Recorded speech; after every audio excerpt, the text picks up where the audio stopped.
welcome to the Explainer. So today we're going to do something a little different. We're going to take this really simple, joyful story about a day in a garden, and by breaking it down, we're going to see what makes any story feel, well, just happy. What makes a perfect story? It's a huge question, right? But you'd be surprised. Sometimes the biggest answers are hiding in the simplest places. We're going to look at this short story, A Sunny Day in the Garden, and really pick apart how it manages to create this feeling of pure, simple joy. Okay, let's dive right in. So every single great story, I don't care if it's a huge epic or just a little tale, it needs a solid foundation. A world we can actually step into. And this story, it builds that entire world in just one sentence. Just look at how much heavy lifting this one sentence is doing. It's kind of amazing. In just a handful of words, we get the who, our four friends, right? We get the where, a colorful garden, and the when, a bright, sunny morning. But it's more than that, isn't it? It's setting an emotional tone. When you hear words like bright, sunny, and colorful, the story is basically making you a promise. Hey, stick around. This is going to be a happy, safe, and just wonderful place to be. All right, so we've got our scene set. Now, the story does something really smart. It moves from just describing the place to sparking a sense of wonder. See, a great story doesn't just tell you about a world. It lets the characters discover it with you. And that discovery, that's what really gets the ball rolling.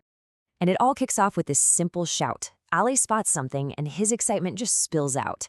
This is so much better than the narrator just telling us there was a rabbit. No, this is a real moment of shared, spontaneous joy. And just like that, a new character, this little bunny, is now part of their world. And then, bam, it happens again right away. Sarah spots something else. Now, this is super important because it builds momentum. It's not just a one-off, lucky find. This tells us the garden is absolutely packed with wonderful things to see. It just cranks up that feeling of collective delight and makes the whole place feel, well, kind of magical. And it just keeps going. We meet a squirrel, we see a butterfly, and these aren't just, decorations in the background. They're active players in this little scene. They're making the story richer and the kids' experience even more joyful. The garden is literally alive, and the kids are right there in the middle of it. Okay, so the kids have seen all this cool stuff. Now what? Well, now comes the action. The story shifts from seeing to doing. And this, right here, is the story's emotional heartbeat. It's one thing to see a bunny, but the real joy, it comes from playing with the bunny. Just look at these simple steps. They paint such a clear picture in your head, don't they? The kids aren't just tourists in nature. They're actually interacting with it. The writer uses these really strong, active words, chase, pet, laugh, and it pulls you right in. You can almost feel it. The happiness isn't just in the garden. It's in the action, the shared experience of being there and playing together. Every really good story gets the power of contrast. You can't just have high energy all the time. It gets exhausting. So right when things are at their most playful and chaotic, the story does something brilliant. It slows way down. It shifts gears into this moment of quiet, focused observation. And this brings up a really cool idea called incidental learning. Basically, it's when you learn something without even trying to, just through play and observation.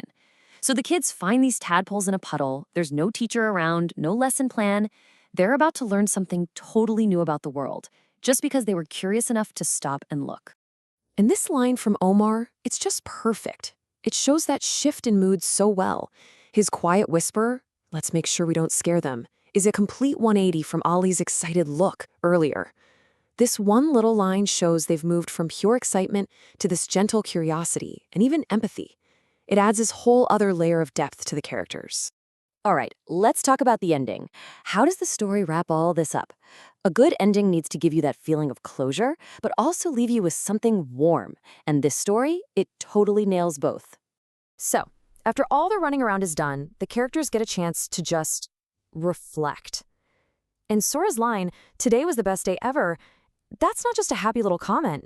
It's basically the story's thesis statement said out loud. They don't just feel happy, they know they're happy. And saying it makes that emotion so much stronger for us, the audience. If you look at the whole day, there's this really beautiful symmetry to it all. The kids start out just bursting with energy and excitement, and they end in this peaceful, happy glow of a day well spent. It's the perfect little story arc from start to finish. And then you get this final little touch. The ending gives us that perfect closure for today. They're waving goodbye, but at the same time, it cracks open the door for tomorrow. That simple promise to come back, it doesn't really feel like an ending, does it? It feels like hope, like there are endless adventures still to come. So when you boil it all down, the simple, powerful tricks in this little story do way more than just entertain us.